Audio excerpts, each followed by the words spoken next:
Voilà, donc le titre d'aujourd'hui est un Pourquoi Dieu créa la terre. Et avant toute chose, on va commencer. C'est donc une petite étude sur. C'est une étude sur le premier chapitre de la Genèse, particulièrement. Donc la création, mais en cherchant à la lire avec le langage qui est celui de la Bible elle-même.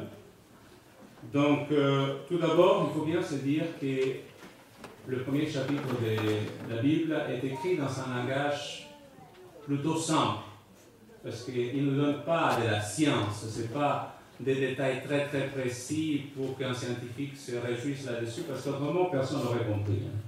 Parce qu'on nous expliquait les atomes et les affaires, je ne sais pas si vous avez lu des livres de sciences, de chimie, etc., à un moment on ne comprend plus rien. À moins qu'on soit dans la spécialité et ce soit notre pain quotidien. Mais voilà, la Genèse a été écrite de façon très simple, et lorsque Moïse, qui est l'auteur, nous transmet ces textes donc, de tout le livre de la Genèse, et donc particulièrement de la création, Moïse lui-même est en train de grappiller des connaissances qui lui ont été données d'avant, donc il collecte des renseignements que ses ancêtres lui ont transmis, est en train de nous partager quelque chose qui lui a été transmis de génération en génération, et c'est Dieu qui l'aide dans la transmission de cela. Eh bien, Moïse nous parle un petit peu comme si lui-même aurait participé à ce moment de la création, en quelque sorte. Mais le problème, c'est qu'il arrive souvent, ou des fois, c'est que quelques-uns cherchent à voir de la science là où c'est un texte qui est écrit dans un langage très ancien, dans une pensée qui est très ancienne.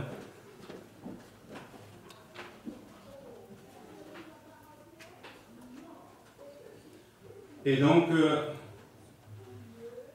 voilà, par exemple, 3 jours, ce sont des jours de séparation. On va séparer la lumière, on va séparer les cieux de la terre, de la mer. Et durant les 3 prochains jours, on va créer les habitants de ces places qui ont été séparées d'une certaine façon. Donc les plantes, les astres, les poissons, les oiseaux, les animaux terrestres et bien sûr l'être humain par la suite. Il y a 3 bénédictions, 10 fois à la face et Dieu dit, 3 espèces d'animaux et de plantes. Le verbe au bara, donc créer, si vous voulez, est utilisé exclusivement pour la personne de Dieu. Et donc, au chapitre 1, nous trouvons une structure, ce qu'on appelle septénaire. Je ne sais pas si vous en avez entendu parler, mais c'est le chiffre 7 qui va se retrouver tout le temps. Donc, par exemple, dans le verset 1, il y en a 7 mots. On va bien voir les détails un peu plus, je vais le donner en avantage ce verset par la suite. Dans le verset 2, il y en a 14 mots. En hébreu, je parle, pas en français, ne cherchez pas dans le lycée. C'est pas comme ça que ça marche. D'accord? C'est dans la langue d'origine que je parle. Donc, et ainsi de suite. Donc, 7, 14, 21 et ainsi de suite. C'est toujours le chiffre 7 que ça retrouve dans de diverses façons, de diverses manières dans ce chapitre. Le nom de Dieu se trouve 35 fois. Le mot cieux se trouve 21 fois. Le mot terre 21 fois. La lumière 7 fois. L'expression Dieu vit que cela était bon 7 fois. Le 7e jour est mentionné 3 fois pour exprimer la plénitude. Mais cette fois-ci, je reviens sur le verset 1er seulement. D'accord? Le verset 1er, Genèse chapitre 1, verset 1. Vous le connaissez très bien. Donc, qu'est-ce qu'il dit? Au commencement, Dieu créa le ciel et la terre. Voilà. Très simple. Ça paraît très simple. Mais du point de vue scientifique, on nous donne 3 choses indispensables pour la science d'aujourd'hui. C'est quoi? Le temps, l'espace, la matière. D'accord? Donc, le commencement, c'est quoi? Le temps. Il y a un début de temps. Ensuite, du point de vue d'espace, c'est quoi? Les cieux. Quelque chose qui nous est infini, qui encore aujourd'hui, on ne sait pas quelle taille il a l'univers dans lequel nous sommes. Et la matière, c'est la terre dans laquelle nous mettons notre pied, et nous-mêmes que nous sommes la terre. D'accord? Tout ça, c'est du point de vue scientifique quelque chose de plus. Donc, mais ceci, ce n'est que le titre. Parce que c'est un titre qui va expliquer ce qui va se passer par la suite. Donc, parce qu'il faut bien se rendre compte, la Genèse nous parle de la création de la terre. Il ne nous parle pas de la création de l'univers tout entier. La Bible s'adresse aux terrestres, pas aux extraterrestres. D'accord? C'est pour nous. D'accord? Donc, on va parler un petit peu plus de ce verset premier. Je disais, il y a combien de mots dans le verset premier? Il y a 7 mots. Je vous les mets en hébreu là. Donc, au commencement, c'est un mot. Dieu, c'est un seul mot. Créa, pardon, c'est un seul mot. Les cieux, c'est 2 mots. Aux cieux, directement. Et la terre, c'est 2 mots encore. D'accord? Donc, ce qui nous fait 7. Plus intéressant encore, le nombre total des lettres de la phrase, c'est 28, que c'est 4 fois 7. Un peu plus. Le total des lettres des mots importants qui nous sont dans le texte, donc c'est le mot Dieu, le mot ciel et terre, le total de ces mots ensemble, ça fait 14. Et les autres qui ne sont pas dedans, c'est aussi 14. D'accord? Donc, les phrases au commencement, Dieu créa, c'est 14 lettres. Et les cieux et la terre, c'est 14. Plus en détail, si on veut. Le mot le plus court est au plein milieu, donc c'est le mot et en hébreu. Donc, si on ajoute les quelques mots le mot qui est à gauche, si vous, à gauche pour vous, à gauche, ça fait 7. Et si on l'ajoute à celui de droite, c'est aussi 7. Encore? Ça, c'est ce qu'on appelle la valeur géométrique. C'est-à-dire chaque lettre de la Bible, ça correspond à un chiffre aussi. Hein. Le A, Aleph, correspond au 1. Le B correspond au 2. C'est comme ça qu'on compte encore en hébreu aujourd'hui. Hein. D'accord? Mais pas en français, bien sûr, mais je cherche à vous sommer dans l'hébreu. D'accord? Et si on compte les mots principaux, donc on vient de mentionner, la terre, les cieux et Dieu, les 3 ensemble, ajoutés, ça fait 777. Qui est le 111 fois 7. Encore. Oh. Oui, pardon. Ensuite, la valeur géométrique du verbe bara, qui est le verbe créer, c'est aussi donc 203. 203, c'est toujours un multiple de 7. C'est 29 fois 7. Bon, 7 choses juste sur le premier verset de la Bible. Vous comprenez? On ne fera pas tout le chapitre, hein, d'accord? C'est juste que je le mentionne. C'est-à-dire que c'est très complexe, juste pour vous donner une petite idée. Hébreux chapitre 11, le verset 3 nous dit, Hébreux chapitre 11, le verset 3, c'est par la foi que nous reconnaissons que le monde a été formé par la parole de Dieu, en sorte que ce qu'on voit n'a pas été créé des choses visibles. Ce que veut dire, c'est que Dieu a créé, il a créé par la puissance de sa bouche. La matière et l'énergie étaient tout en Dieu d'une certaine façon, et Dieu a créé la matière à fur et à mesure. C'est ça qu'il nous dit. Donc, parce que, mais la question qu'on se pose, parce que la Genèse aurait pu commencer en disant, pourquoi, c'est la question, pourquoi la Genèse ne dit pas, Dieu dit que le monde soit et le monde fut. Ça aurait été plus vite, hein, et raconter 7 jours qui se suivent. D'accord? Mais il y a un but, et c'est de ces buts pourquoi cette semaine a été inventée, qu'on va parler ce matin. Donc, je reviens sur la Genèse chapitre 1er, et voilà ce qu'il dit le verset 2. Donc, on vient de parler verset 1, verset 2. La terre était quoi? Informe et vide. Il y avait des ténèbres sur la surface de l'abîme, et l'Esprit de Dieu se mouvait au-dessus des eaux. Voilà. Qu'est-ce qui se passe? Premièrement, la planète en tant que planète existe déjà. Dieu l'a créée, je ne sais pas à quel moment, à un certain moment dans l'histoire de Dieu, là, Dieu seul sait. Et qu'est-ce qui se passe? Dieu a choisi cette planète et son esprit est en train de survoler littéralement les rois. Il fait, donc, j'aime bien Ésaïe 31, verset 5, il dit que c'est comme un aigle, comme une poule qui protège ses poussins d'une certaine façon. C'est-à-dire, Dieu a mis son dévolu, son désir de faire quelque chose dans cette planète, dans notre système solaire, ces jours-là. Il aurait pu choisir n'importe quelle autre place. Hein. Vous savez, notre système solaire, il y a des milliers, des millions d'étoiles. Et toutes ces étoiles, ils sont des planètes autour. Il y aurait tellement eu de possibilités ailleurs, mais Dieu a choisi chez nous. C'est son choix. C'est Dieu qui choisit ces choses. D'accord? Et tout d'un coup, il commence à dire comment est-ce qu'on va faire pour construire quelque chose ici dans cette place. Et nous savons donc au premier jour, c'est dans le verset 3, et Dieu dit que la lumière soit, et la lumière fut. Dieu dit que la lumière était bonne. Et voilà, c'est le début donc de la création. Mais la question est, est-ce que Dieu a créé la lumière ce jour-là, pensez-vous?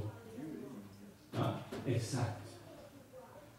Ce que Dieu est en train de faire en réalité, il arrive sur place. Et lorsque lui, il est déjà sur place, parce que lui-même, sa nature même, c'est lumière. Mais la seule chose que Dieu est en train de faire avec notre petite planète, il commence à lui... C'est un peu comme si tu prends une toupie, tu commences à la faire tourner sur elle-même. La première journée vient de passer. Dieu est d'un côté, de l'autre côté, c'est les ténèbres. Mais du moment où Dieu est là, la lumière est. Et du moment où la Terre a commencé à tourner sur elle-même, le début de la création de notre planète commence. Donc, Dieu ne crée pas la lumière, il est déjà. C'est juste sa présence déjà qui fait que la lumière soit. C'est donc, voilà, premier jour, c'est la lumière. Mais qu'est-ce qu'il crée en réalité ce jour-là? Il ne crée pas la lumière parce qu'il est déjà la lumière. Mais il crée quelque chose. Qu'est-ce qu'il nous dit le jour? Qu'est-ce qu'il crée ce jour-là? Le temps. Il décide de créer une journée de 24 heures. Jusqu'à là, il n'avait pas de lumière. Jusqu'à ce moment-là, il n'avait rien du tout dans cette planète perdue dans l'espace. Tout d'un coup, il y a quelque chose. En début, 24 heures se sont passées. Dieu crée la séquence de jour et de nuit qui commence à avoir lieu. Parce que je lisais certains commentaires qui ne sont pas adventistes ou autres, selon eux, c'est juste comparaison avec un témoin Jéhovah. Hein. Pour eux, les jours ici, c'est des périodes de milliers d'années. Et il se base sur certains versets ailleurs où le mot jour veut dire des fois plus qu'une année des fois. D'accord? Mais rappelez-vous, il faut considérer le contexte à chaque fois qu'on lit un texte. Hein. C'est-à-dire, quand ma femme me dit « attends-moi une minute », ça ne dure pas une minute. Donc, et dans le contexte aussi, hein, bon, des fois ça dure. Ça peut durer des minutes. Mais c'est une minute. Hein, vous comprenez? C'est une expression, c'est une façon de parler. D'accord? Donc, je veux dire, ici, c'est que Dieu est en train de faire ces 24 heures. C'est clair, c'est écrit, jour et nuit, cette succession de jour et nuit, c'est 24 heures, ça ne dure pas plus. Hein. Ça ne peut pas être comme des milliers d'années, comme ces gens-là ils pensent. Donc, mais qu'est-ce qu'il dit par rapport à cette journée? Première journée seulement, il dit, cela a été bon. D'accord? Le mot bon en hébreu veut dire aussi plaisant, désirable, joyeux, utile, fonctionnel. Ça marche. C'est oui. C'est une question. Oui. Vous dites selon la Bible, le temps est créé par Dieu. Oui. Okay. Souvent, ils disent que le temps, c'est une conception humaine, que ça n'existe pas, c'est juste l'espace. Mais c'est ça. C'est sûr que du point de vue, si tu veux, on discutera ça une fois en étude chez toi en détail, mais le temps est relatif. Hein. Le temps ne passe pas de la même façon sur Terre que sur Saturne, on peut dire, comme ça, ou ailleurs. Le temps, c'est pour ça que la Bible d'ailleurs est relative par rapport au temps. Je l'ai déjà expliqué une fois ici. Il y a le temps de Dieu et le temps à nous, c'est pas pareil. Dieu ne va pas à notre vitesse et nous non plus à la sienne. Et c'est compliqué, mais c'est biblique. D'accord? Juste le mentionne. Je reviens là-dessus. C'est bon. Donc, passons au. Oui. Donc, Dieu est lumière, mais la lumière n'est pas Dieu, elle a été créée par Dieu. Dieu crée par sa parole puissante. Il n'a besoin de rien et de personne pour créer cela. Passons à la deuxième journée. Oui? Oui, concernant la première journée. Oui. Comme vous dites, Dieu a créé la lumière. Oui. Et Mais vous avez dit Dieu est la lumière, mais de quelle lumière il s'agit ici? Est-ce qu'il s'agit de la lumière concernant Dieu qui se révèle? Oui. Ou bien c'est de la lumière telle qu'on la voit dans la nature? C'est ça. Donc c'est ça la question. C'est ça, savoir laquelle, de quelle lumière s'agit-il?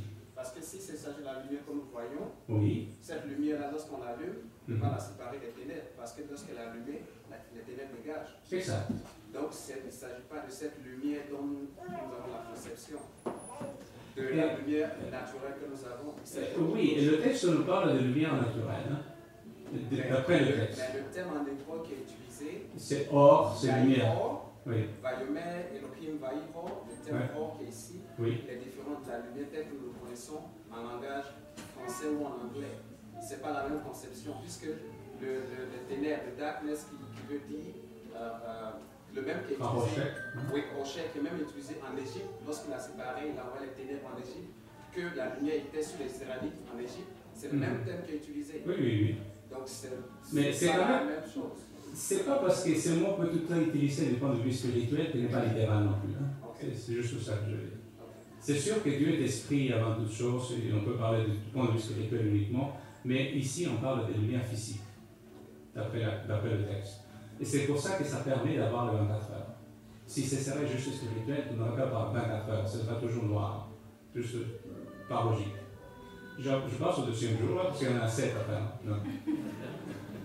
Donc, deuxième jour, pardon, encore là, qu'est-ce qu'il fait Dieu? Dieu ne crée pas l'eau, il ne crée pas non plus la terre. Il les sépare. D'accord? L'action ici, c'est de séparer les uns des autres. Ce qui était déjà, Dieu est en train de le mettre à part. Il sépare les seaux, d'accord? D'en haut, les seaux d'en bas, dit le texte. D'accord? Et donc, il va créer ce que la Bible appelle la rakia. Donc, en français, on dira le firmament. D'ailleurs, le mot firmament, ça vient du mot ferme. Hein? Parce que les gens, à l'époque, pensaient que le ciel était comme une voûte de... Voilà. Les stades de Montréal, là, vous voyez, la voûte. Bon, c'est dur, du béton. Hein? En gros, c'est l'idée qu'ils savaient, les gens, à l'époque. Donc, c'est ces mots-là qui étaient utilisés. Et le soleil, il passait par un trou et sortait par l'autre. D'accord? C'était eux qui bougeaient et pas la terre. Hein? C'était l'idée, c'est pour ça le mot qui est utilisé ici. Et voilà, ici dans l'image, on voit aussi les colonnes de la terre en dessous et le Sheol, donc le tombeau qui est comme un trou au milieu de tout ça. D'accord? C'est ça l'idée, plus ou moins, que les gens ont à cette époque. Et c'est ce langage-là qui est utilisé ici dans le texte. D'accord? 1 Samuel chapitre 2, verset 8 nous dit les colonnes de la terre, et Dieu a placé les colonnes sous la terre, d'une certaine façon. Donc, passons au troisième jour. Ici, pardon, avant c'était la séparation des seaux d'en haut, des seaux d'en bas. Ici, c'est de la terre, du sec et pas de mouillé, mais de l'eau, quoi. Donc de la mer, si vous voulez. Donc voilà la deuxième séparation. Et quel est le but, d'après le chapitre 1, verset 9 et la suite? Pourquoi est-ce que Dieu sépare la terre? C'est pour qu'il va placer des plantes. C'est ça qu'il dit, hein, qu'il y ait des plantes, la terre produit, verset 11 par exemple, des verdures, de l'herbe portant de la semence, des arbres fruitiers. Il y a toujours 3 sortes de plantes qui sont mentionnées, plantes comme les animaux aussi, toujours par groupe de 3 qui sont mentionnées. Mais ce qu'il est en train de faire ici, Dieu, c'est en train de créer ce qu'on appellera, nous, par la suite, ce sont les saisons d'une certaine façon, le temps, le climat, l'agriculture, plus exactement. C'est ça qu'il dira Genèse chapitre 8. Dieu donne au sceau une frontière qu'il ne doit pas dépasser. Et Genèse chapitre 8, verset 22, il dit tant que la terre subsistera, les semailles et la moisson, c'est-à-dire l'agriculture, le froid et la chaleur, l'été et l'hiver, donc le climat, le jour et la nuit, le temps, donc, ne cesseront pas. Ces choses-là, c'est des choses qui doivent continuer continuellement, autrement, le monde est déréglé complètement. Donc, on passe au. Donc, voilà les seaux, les plantes. Et on passe au 4e jour. Le 4e jour, qu'est-ce que Dieu crée? Pas la lumière a été déjà. Ah, les luminaires, pardon, je m'en ai entendu. D'accord, parce que c'est les luminaires. Donc, et quel est le but de ces luminaires? Hein? Régner sur le jour et sur la nuit, déterminer qu'est-ce que c'est la journée et qu'est-ce que c'est aussi les saisons. D'accord? Parce que les étoiles sont là pour nous guider à savoir qu'est-ce que c'est l'année. Une année par rapport à un mois. D'ailleurs, le mot mois en hébreu, même en français, nous vient du mot lune. C'est la lune, c'est la lune qui détermine le mois à peu près. D'accord? Donc il y a 12 mois à peu près dans une année, et donc c'est comme ça que l'un va fitter dans l'autre. Mais à l'intérieur de cette année, il y a d'autres choses. Et l'hébreu dit ici Moadim, ce sont les fêtes. Donc la Pâque, la Pentecôte, pas Noël, hein, c'est pas Noël. Mais voilà, ce sont les fêtes qui doivent être calculées durant l'année. Donc, 5e jour, qu'est-ce qui va être fait le 5e jour? Ce sont les animaux marins, aussi bien que les... Non, pas terrestres tout de suite, c'est le jour d'après, c'est les oiseaux, d'accord? Les animaux qui volent, d'accord? Mais je remarque ici, donc Louis II traduit par grand poisson, mais l'hébreu dit monstre marin, littéralement. Hein. C'est un petit peu plus... ça fait plus dinosaure que gros poisson, quoi. D'accord? Le mot, je veux dire, le mot en hébreu. Donc, Genèse chapitre 1, verset 20, le premier emploi des mot nefesh chaya, c'est-à-dire être vivant, les animaux et les êtres humains sont des âmes vivantes, des êtres vivants, pareil. Pourquoi? Parce qu'on respire, hein? C'est la caractéristique des êtres humains. Et on passe au 6e jour. 6e jour, on sait très bien ce qui se passe. Dieu va créer 3 catégories d'animaux. Les animaux domestiques, le béhéma, les troupeaux des animaux sauvages, on peut les chasser et les manger aussi. Et les animaux, les prédateurs, les prédateurs, on connaît ce que c'est un lion, mettez-en tout dans la liste. Voilà la séparation qui est donnée. Donc, et enfin, voilà, c'est la conclusion. Et on crée les animaux de toutes sortes, on crée l'être humain. L'être humain va être créé, il dit le texte, quoi, en tant que... Les chefs. Le maître du jardin. Quelle est l'identification qu'on donne de l'homme? Et l'homme, est-ce qu'il est comme les animaux? D'accord? Il dit faisons l'homme. Et verset 28, j'aime bien le verset 28 parce qu'il dit soyez féconds et multipliez, mais il s'adresse et il parle aux hommes. Il n'a pas parlé aux animaux. Hein. Il n'aura pas dit il faut faire rien comme ça. Non, non. Pourquoi est-ce qu'on parle aux hommes? Pourquoi? Aux hommes, aux humains, quoi. Pourquoi? Parce qu'ils comprennent. D'accord? C'est pas pareil. Ils ne sont pas au même état. Et ils sont créés, verset 27, Dieu créa l'homme à son image. Il le créa à son image. Il créa homme et femme. L'image de Dieu, c'est donc homme et femme. D'accord? Parce que Dieu est pluriel, de toute façon. D'accord? Donc, Dieu crée l'être humain à ce moment-là. Donc, hommes et femmes, afin qu'ils se multiplient, remplissent la terre, et on peut le voir un peu plus. Donc, mais ce qui est intéressant, et ça, je ne sais pas si vous l'avez déjà entendu, c'est qu'il y a des parallèles entre ce texte de la Genèse et le livre de l'Exode, ou bien de Lévitique. Pourquoi? Parce qu'en réalité, Genèse 1 décrit la création du monde comme s'il était un temple. Le jardin d'Éden n'est pas juste c'est pas la... Ça, je l'ai déjà dit, mais le jardin d'Éden, ce n'est pas la maison d'Adam et d'Ève. C'est leur lieu de travail. C'est pas tout à fait la même chose. D'après le texte. Pourquoi? Parce que c'est un temple. Et c'est leur travail d'être sur place. D'accord? On va aller voir un petit peu quelques parallèles rapidement. Autant le temple de Jérusalem qu'est le jardin d'Éden, tous les deux se trouvent à l'est, dit le texte. À la fin du récit de la création et de la construction du tabernacle, on trouve les mêmes éléments, une approbation, un achèvement, une bénédiction. Dieu plante le jardin comme il plante Israël à Sion. C'est la même place, d'une certaine façon. L'arbre de vie est au milieu du jardin, comme le sanctuaire au milieu du peuple. Rappelez-vous, le peuple et le sanctuaire étaient en plein milieu. Dieu marche dans le jardin de la même façon qu'il marche au milieu de son peuple. Il y a une rivière à 4 branches qui sort du jardin d'Éden, dit le texte. Et de la même façon, le temple d'Ézéchiel, il y a une rivière qui sort du temple, aussi bien que dans la Nouvelle Jérusalem.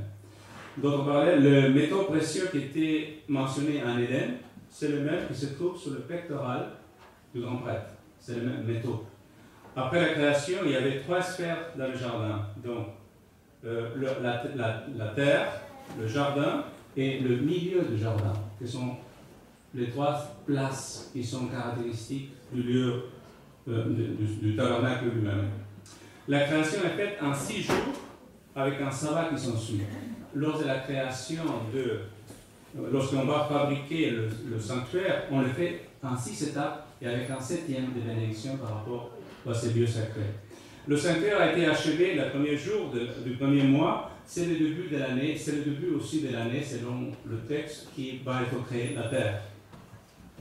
La tâche d'Adam a été de cultiver, en réalité l'hébreu dit servir et de garder le jardin. C'est le même langage, un langage exclusivement utilisé pour les prêtres qui servent dans le sanctuaire.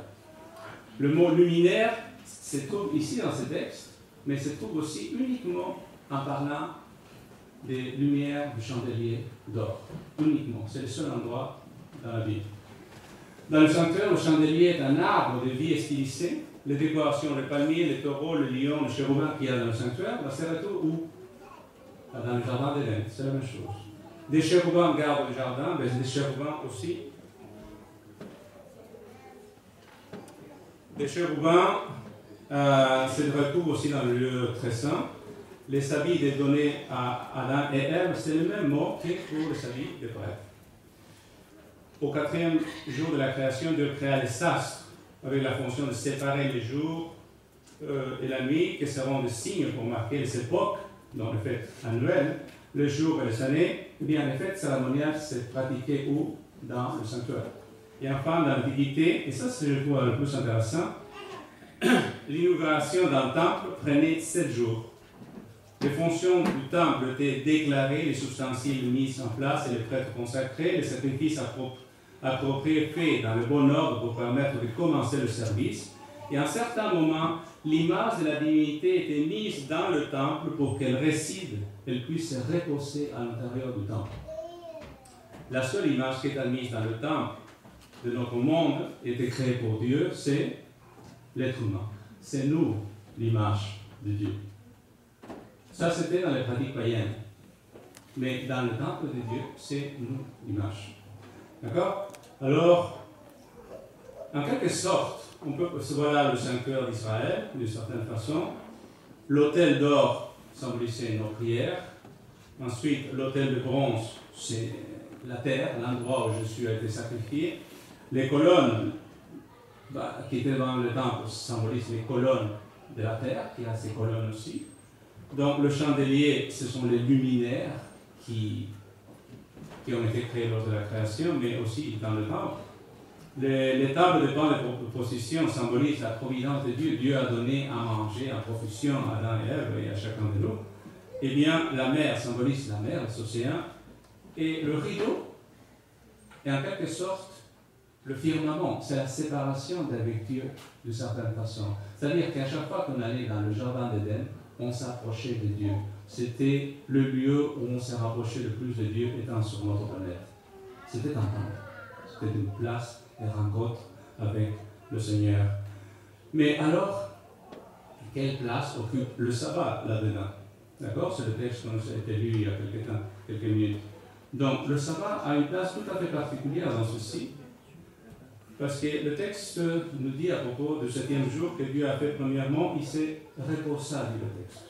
Dieu arrête de créer des choses pour créer une relation avec ses créatures. Deuxièmement, que Dieu fait, Dieu le bénit.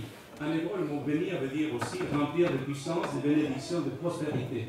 Choisis ce jour-là pour faire quelque chose de particulier, lui donner une force particulière. Et enfin, le met des côtés, et c'est ça que veut dire le mot sanctifier, afin qu'on puisse le purifier, lui donner un sens nouveau. Et donc, en Genèse chapitre 2, versets 2 à 3, l'emploi Et le texte qui est employé, le mot qui est employé, pardon, c'est le mot Shabbat, hein, pour parler du repos. Tandis qu'en Exode 20, etc., ajoute le mot nafash, aussi bien qui veut dire respirer, se rafraîchir, se reposer, si vous voulez, et noir aussi, qui veut dire s'asseoir, s'arrêter, s'établir, etc. Donc voilà, ce sont des synonymes simplement. Hein. Et noir veut dire, implique le fait de créer une place de sécurité et de stabilité. Ce verbe aussi, dans son nominatif comme mot, c'est le mot repos, qui indique une place de stabilité, de sécurité et d'équilibre. Ce que Dieu a fait le septième jour, c'est établir son royaume sur terre, établir son trône sur notre planète. En gardant le sabbat, nous acceptons que nous nous soumettons à l'autorité de Dieu et devenons citoyens de son royaume. Juste deux versets qui disent à peu près ça. Ainsi parle le Seigneur, le ciel est mon trône, la terre mon marchepied. Quelle maison pourriez-vous me bâtir qui sera le lieu de mon repos? Le but, ce n'est pas que Dieu allait se reposer dans le temple. Le but, il allait poser son pied, c'est-à-dire sa domination sur notre planète. Alors, en sa demeure, prosternons-nous devant son marchepied. Lève-toi, Éternel, viens à ton lieu de repos. Toi et l'arche de ta majesté. Oui, l'Éternel a choisi Sion, il a désiré pour sa demeure. C'est mon lieu de repos à toujours. J'habiterai car j'ai le désir. Dieu veut se reposer. Et encore aujourd'hui, pas reposer dans le sens de se coucher, dans le sens d'établir sa domination, établir son règne. Et c'est avec nous, en tant qu'enfants de Dieu, que Dieu veut établir son règne. Donc le sabbat a été donné à l'humanité tout entière. C'est Dieu lui-même qui a réservé ce jour pour lui. Donc, mais Dieu n'était pas fatigué, d'ailleurs il ne se repose jamais. Dieu arrête de créer des objets matériels pour créer une relation, manifester son amour. Le sabbat est orienté donc vers l'avenir de l'humanité plutôt que vers le passé. Le sabbat nous libère de l'envie irrésistible qui nous pousse à toujours vouloir terminer une tâche commencée. Si Dieu s'est reposé, nous aussi, nous avons besoin de repos, de communion avec Dieu pendant cette journée. En gardant le sabbat, nous reconnaissons que Dieu contrôle le monde et qu'il en est le souverain. Garder son sabbat en restant seul est en réalité ne pas garder le sabbat, car le sabbat a été créé pour développer des relations avec Dieu et avec les autres enfants de Dieu. Voilà la tâche de ce sabbat. Donc voilà la raison pour laquelle Dieu nous a donné ce sabbat. Et donc, je résume ce que je viens de dire. Dieu a créé à partir de rien. La matière n'est éternelle, elle a été créée. Dieu est un Dieu qui crée, mais il est distinct de sa création. Donc tout panthéisme est idolâtrie. Dieu n'est pas la création, Dieu est autre. Dieu est avant la matière, l'élément lui obéit, il reste seul maître de la création qui se déroule selon sa volonté. Dieu crée librement et par amour. Tout être humain est créé à l'image de Dieu. Qu'est-ce que ça veut dire? Nous sommes le miroir de Dieu. Si on veut voir, c'est ça qu'il dira Jésus par rapport à lui-même. Si vous montre-nous le Père, lui demande-t-il. Et qu'est-ce qu'il dit? Il m'a vu, a vu le Père. Nous pouvons voir Dieu dans l'autre, dans notre prochain, dans celui qui est proche de nous. Parce que simplement, oui, c'est sûr, non, mais je parle du point de vue, c'est sûr que c'est plus un aspect de caractère, mais c'est un rôle. Qu'est-ce que je veux dire? Pharaon se dit l'image du Dieu Ra, c'est ça comme on l'adore, Pharaon. Mais Pharaon, il ne ressemble pas du tout au soleil, hein, ça c'est certain. Mais il n'avait pas une ressemblance physique avec le soleil, il avait les prérogatives, le pouvoir du soleil. C'est ça qu'il voulait dire, l'image du terre. Et de la même façon, nous avons la prérogative, le pouvoir de Dieu, si nous voulons le servir, si nous acceptons d'être à son image. Donc Adam et Ève sont faits à l'image. Pourquoi? Parce que nous sommes ici sur terre en tant qu'administrateur de ce qui appartient à Dieu, pour partager cette bonne nouvelle à d'autres. L'être humain était censé avoir le rôle de vice-roi, de représenter Dieu ici dans cette terre. Et ce jardin d'Éden, qui était petit, devait s'agrandir à fur et à mesure, et toute la terre un jour devenir le temple de l'Éternel, avec toutes les autres personnes qui s'installeraient à fur et à mesure. Donc, nous avons la capacité de refléter cette image envers d'autres. Et donc, l'idée suivante, donc, toute personne mérite d'être traitée avec dignité et respect. Pourquoi? Parce que nous sommes tous, même le plus bas, même le plus haut, quelle que soit la situation où l'on soit, image de Dieu.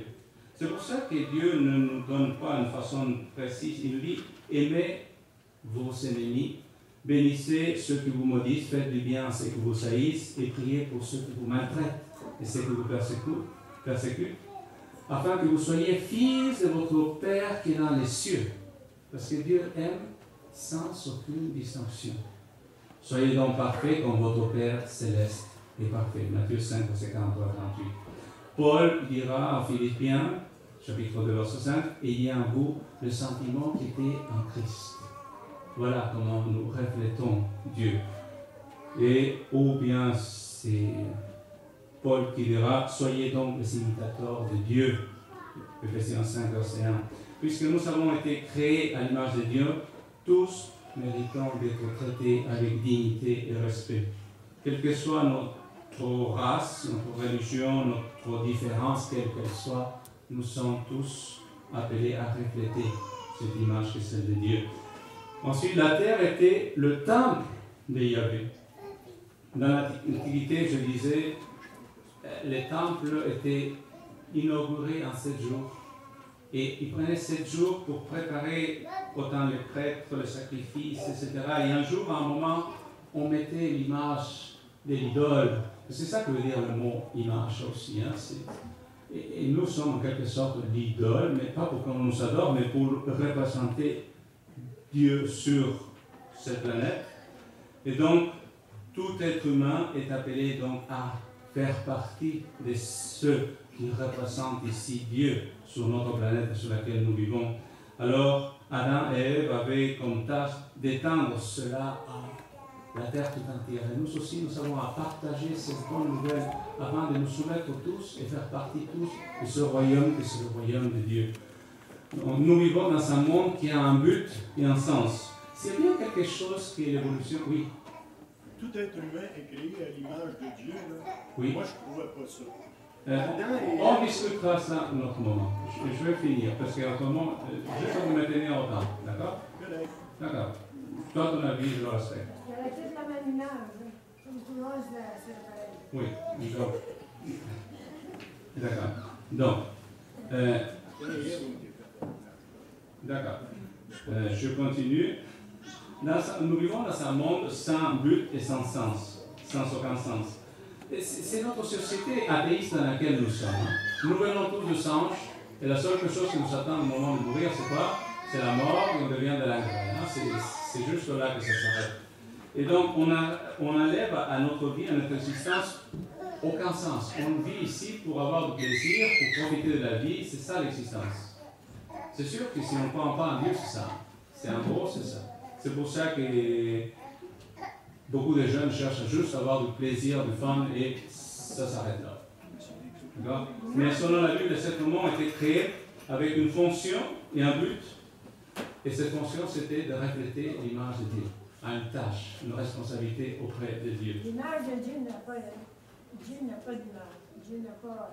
Non, mais on ne parle pas d'image physique, hein, aucunement. C'est une tâche, une responsabilité.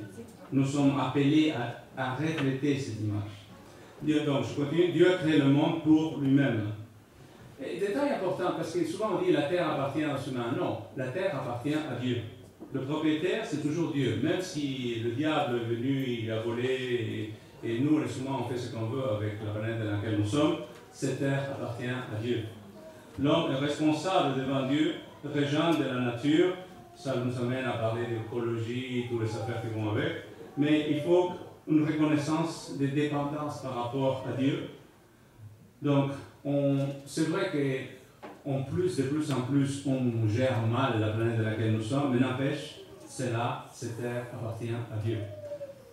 Donc, la création est une activité perpétuelle. On dit, Dieu a créé et après il a laissé tranquille la terre à elle-même. Non.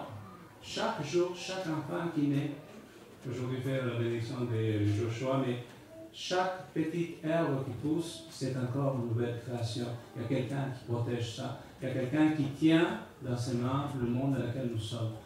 Chaque jour que nous nous levons, la respiration que nous avons, c'est encore Dieu qui par sa bonté nous donne la vie. Et parfois on oublie. Donc, point numéro 12, nous avons été créés pour vivre en communion et servir Dieu et nos prochains. Oui, vivre en communion avec qui? Avec les autres, mais avec Dieu. À chaque fois, chaque année, nous célébrons des anniversaires. Mais nous nous rendons compte qu'à chaque année, le temps passe. Et il passe vite. Mais le temps, on cherche à gagner du temps. C'est pour ça qu'on a des machines, c'est pour ça qu'on a la vaisselle, la blanche, etc. Mais maintenant, on a réussi à gagner énormément de temps. Pourquoi faire? Pour passer du temps dans nos loisirs, pour passer du temps à le faire dans autre chose. D'accord? C'est ça la réalité. On gagne d'une part et on perd d'une autre. C'est vrai que toutes ces machines, c'est bien, mais si c'est juste pour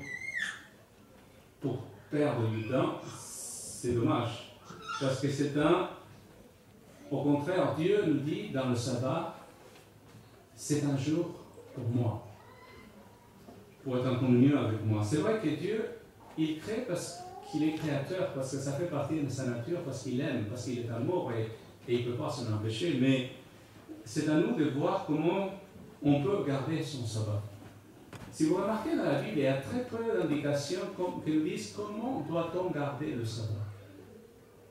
Au contraire, il nous donne des grands principes. C'est tout. Et à nous de chercher le mieux. C'est vrai qu'on peut utiliser le sabbat pour la louange. Mais la louange, à mon avis, c'est juste le début. C'est le commencement. C'est à nous d'être créatifs. Faisons donc tout ce qui puisse refléter notre amour, notre appréciation, notre respect et toutes nos louanges envers le Créateur dans cette journée, qui est la journée du sabbat. La louange est une bonne idée, mais c'est que le début. Je pense qu'on peut faire mieux et faire de cette journée une journée de joie, une journée de fête. Je parlais une fois avec un rabbin et il me disait, vous gardez le sabbat, nous aussi. Oui, je l'explique un peu comment est-ce qu'on fait d'habitude le sabbat, et après avoir parlé un bout avec, il me dit, c'est vrai, vous gardez le sabbat, mais nous on le fête. D'accord. Il me dit, peut-être qu'il faudrait faire un petit peu plus d'efforts. Et c'est vrai, j'allais manger chez lui une fois, et je vous dis que vendredi soir, c'est la fête. D'accord. Chez le juge, je parle. Donc je me dis, c'est dommage que des fois il faudrait aller voir chez les autres, voir comment ils font. Parce qu'ils ont des siècles d'expérience que nous n'avons pas. Hein. Et souvent, parce que l'idée des fois que nous on a du sabbat, c'est un peu très très catholique dans le sens qu'il faut presque se martyriser le jour du sabbat. Moi, je ne blague pas. J'avais des collègues d'études qui jeûnaient le jour du sabbat. D'accord. C'était le jour de jeûne. Et il y avait pas le sac de cendre, hein, mais juste ça il manquait. D'accord. Mais je veux dire, pour un juif, en tout cas pour la Bible, le sabbat, c'est la fête. On oublie cet aspect des choses, mais en tout cas, retourner à ce que la Bible nous enseigne à ce sujet.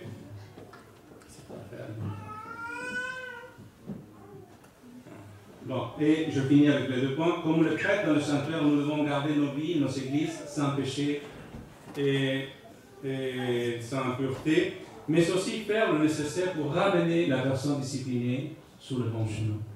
Parce que souvent, c'est facile à jeter ce qui n'est pas bon. Hein. C'est vrai, il faut sanctifier l'Église, mais qu'est-ce qu'on fait de ce qui sort? Il faut ramener, il faut chercher à faire l'étape. Parce que c'était ça la tâche des prêtres aussi, hein, d'aider à ramener ce qui était perdu. Et enfin, maintenant, un environnement et une routine d'adoration. Il n'y a rien de mauvais avec la routine, hein, quand elle est positive. Je parle de la lecture de la parole, je parle de la prière. C'est donner un temps dans la journée pour lire la parole de Dieu, pour prier. De plus en plus, on a de moins en moins de temps. De moins en moins de temps pour un tas de choses. Mais la question c'est comment on gère notre temps. Qu'est-ce qu'on fait dans ce temps-là que le Seigneur nous donne? Oui, la prière est une façon de vivre. Le sanctuaire, parce que la prière, c'est pas juste, c'est dire je vais passer 2-3 heures en prière, ça m'est déjà arrivé et je me suis endormi. Non, mais c'est pas si évident. Ce que je veux dire, prier, c'est une façon de vivre. On prie lorsqu'on fait ses achats, on prie lorsqu'on est sur la route, on prie, on cherche d'être en communion avec le Seigneur continuellement. C'est ça la vie de prière que le Seigneur cherche. Parce que le problème, c'est qu'on se dit, bon, maintenant je suis avec Dieu et je pars dans la journée et Dieu, ben, je l'ai laissé là-bas, d'accord, dans mon lieu de prière. Dieu, il faut qu'il m'accompagne le reste de la journée. Il faut que cette communion avec le Seigneur soit quotidienne, constante, à chaque instant, à chaque chose que je fais, afin d'avoir cet environnement des prières. Toute chose dans notre vie doit tourner autour de Dieu, sous son influence. Et voilà, en quelque sorte, en résumé, la tâche que le Seigneur nous donne encore aujourd'hui par le sabbat. Il nous rappelle que cette création, nous sommes des prêtres dans son temple. Que le Seigneur nous aide à nous rappeler la tâche que le Seigneur veut pour chacun de nous. Amen.